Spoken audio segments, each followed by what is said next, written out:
this offense surpassed what you expected it to be this season?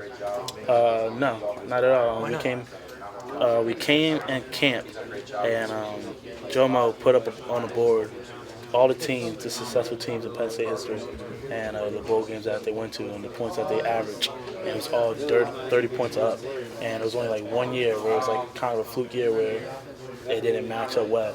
And this is where you want to be at. Obviously, you want to be in the national championship, but we also, not the national championship, we want to play in an elite bowl game, in a Rose Bowl bowl game. So we knew what we had to do as an offense, and we were able to do that and be able to come here. Saquon, are you a complete back yet? You've mentioned that all year long about wanting to become what you think you're one. No, I don't think I'll ever will be in my mind because I think there's always something I can work on, and I'm always trying to find something to work on. So I'm never gonna be satisfied until the day I guess I'm done at playing football forever.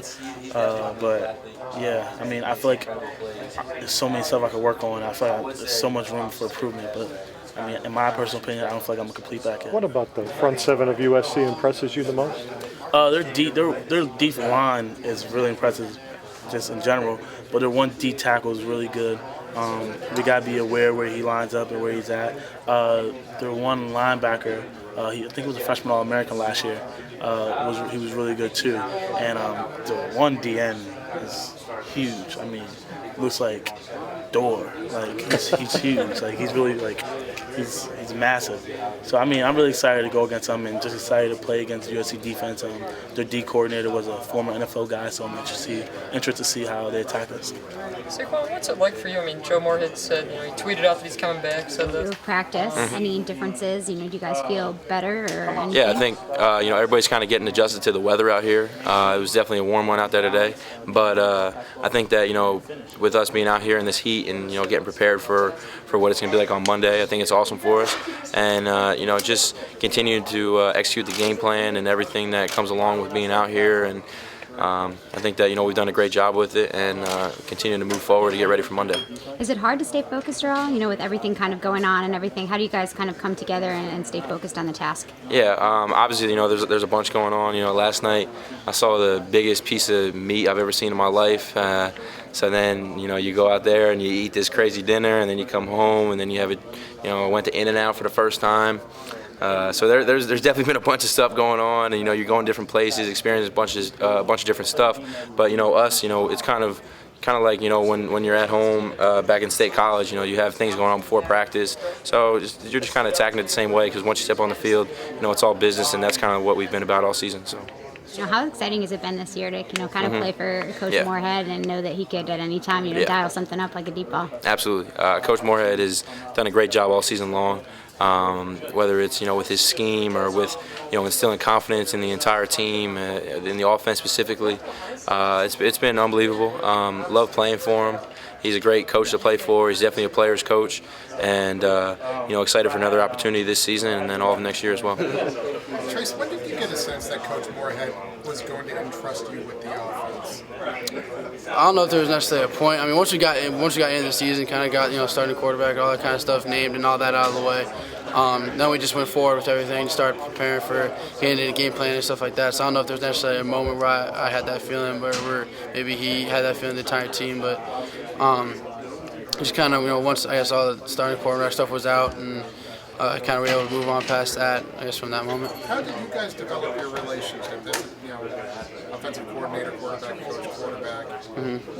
How did you guys go about developing it? I mean, we're together all the time, whether through meetings or through the entire practice. I mean, he's always with us. So I think just the more we've been able to be around each other, the more we can be able to talk and kind of get to know the type I get to learn the type of coach he is, and he learns the type of player I am, and different ways that we kind of do things. How he leads, how I lead, how it's a little different.